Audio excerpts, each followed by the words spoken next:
Do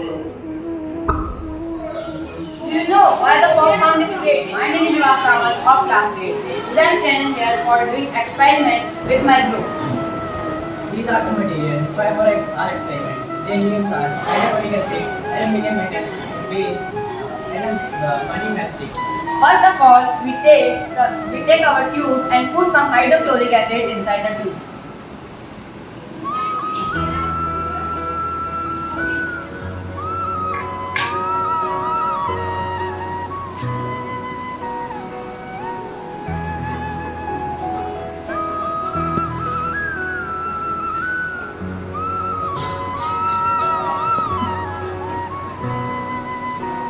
Then we add some aluminum metal on it.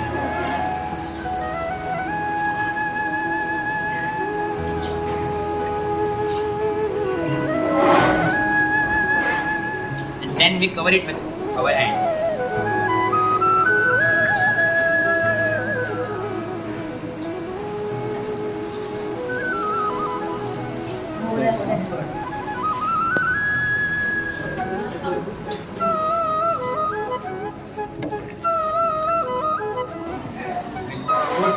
Put burning magnetic on the top of it.